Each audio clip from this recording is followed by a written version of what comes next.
Olá pessoal, sou a professora Daniele e hoje vamos falar sobre um tema novo, a arte barroca. O sucesso das reformas protestantes provocou forte reação por parte da Igreja Católica, a quem não interessava a perda do patrimônio e de fiéis que acompanhava a reforma protestante. É nesse contexto que a arte emprestará sua força expressiva para auxiliar na importante missão de reafirmar os princípios do catolicismo na chamada Contra-Reforma. Nesse sentido, percebemos que a arte barroca realizou uma espécie de divulgação do pensamento da Igreja Católica, principalmente pela produção de ícones de imagens sagradas que haviam sido negadas pelo protestantismo. Os concílios da Igreja discutiam, entre outros temas, as representações sacras, as disposições dos santos, os temas religiosos que deveriam ser abordados e como esses deveriam ser tratados plasticamente.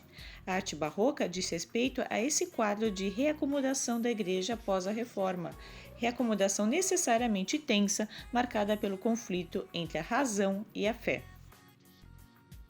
O barroco surgiu em Roma, na Itália, no final do século XVI e se estendeu até o início do século XVIII.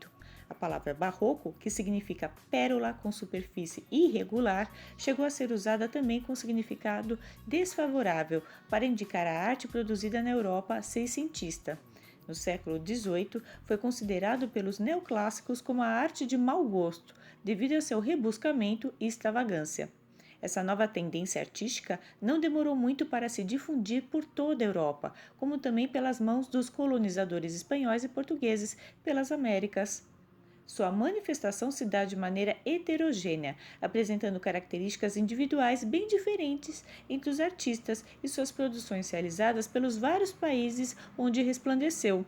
Embora tenha sido um estilo internacional, foi na Itália e na Espanha, países católicos, que a arte barroca apresentou maior forças. Nos países protestantes, como é o caso da Inglaterra, ela aconteceu com forma mais moderada.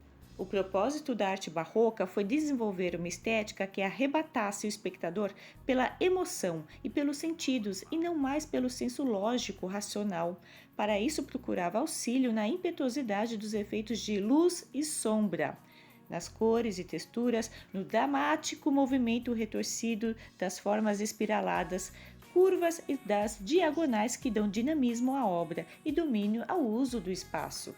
A arte barroca utilizava a temática mística e as cenas extraídas da vida cotidiana. A discrepância, a extravagância e a opulência, agora expressas livremente, compreendem a parte exterior do estilo barroco.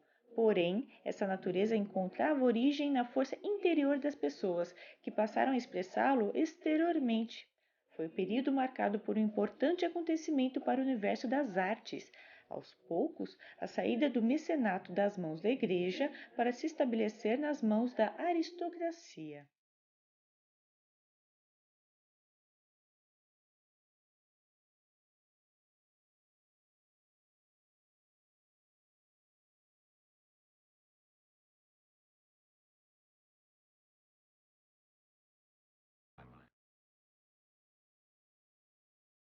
Alguns dos principais artistas da arte barroca foram Caravaggio, Velázquez, Rembrandt, entre muitos outros.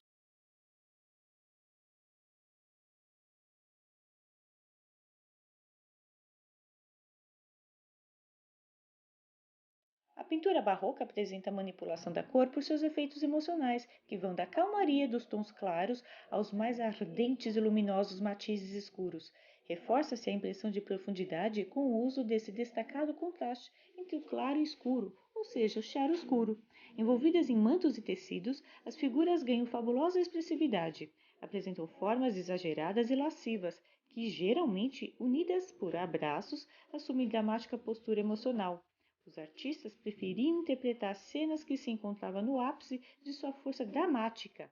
Utilizaram uma temática realista em que retratavam não apenas o luxo dos nobres em seus palácios, mas também o cotidiano simples do povo. A composição assimétrica e radial foi uma característica utilizada pelos artistas barrocos.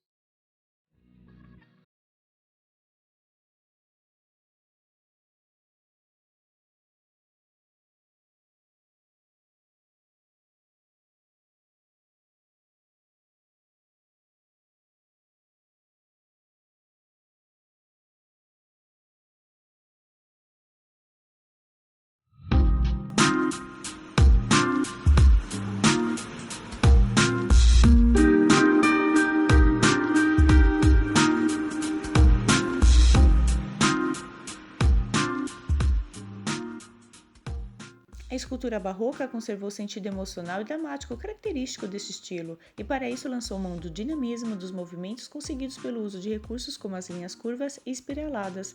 Ocorreu também uma importante relação de intimidade entre a escultura e a arquitetura. Estátuas de anjos, santos, heróis, míticos e madonas emergiam freneticamente, tanto nos interiores como nos exteriores das mais variadas edificações arquitetônicas, com a clara função de ornamentação. Embora dependente da arquitetura, a escultura barroca não foi menos importante, tendo alcançado igualdade, proporção e êxito correspondente. O bronze e o mármore branco personificam o estilo. Um nome emblemático da escultura barroca é de Giovanni Lorenzo Bernini, magnífico artista italiano nascido em Nápoles, filho de um escultor florentino que o iniciou no ofício.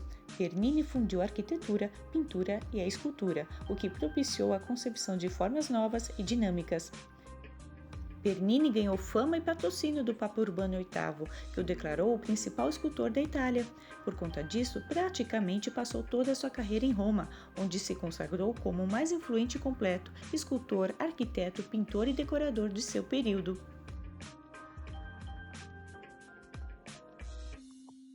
O barroco brasileiro evidenciou a fase de maior efervescência da colônia. Seu apogeu ocorreu no século XVIII e se manteve até a chegada da missão francesa, em 1816.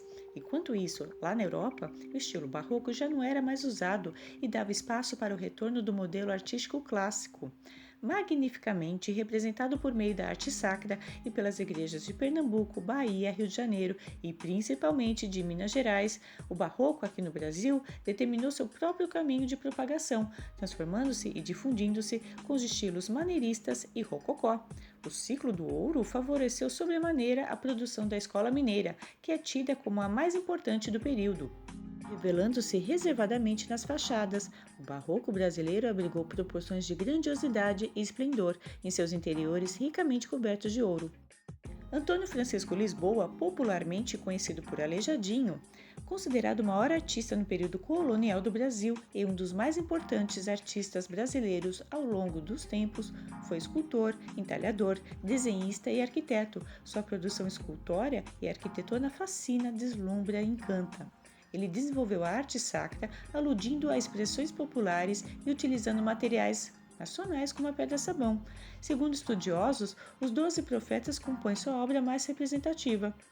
Outro grande nome desse período foi Manuel da Costa Taide, mais conhecido como Mestre Taide, que ao pintar no teto da igreja de São Francisco de Assis em ouro preto, a Madonna mulata cercada por inúmeros anjinhos igualmente mulatos, demonstrava pela coragem de suas pinceladas os primeiros traços étnicos de nosso povo, confirmando o princípio da nossa identidade cultural. Nomes importantes da fase barroca brasileira são o pintor e arquiteto Frei Jesuíno do Monte Carmelo, em São Paulo, Mestre Valentim, escultor, entalhador e arquiteto, no Rio de Janeiro, os pintores Caetano da Costa Coelho, no Rio de Janeiro, e José Joaquim da Rocha, na Bahia, entre muitos outros.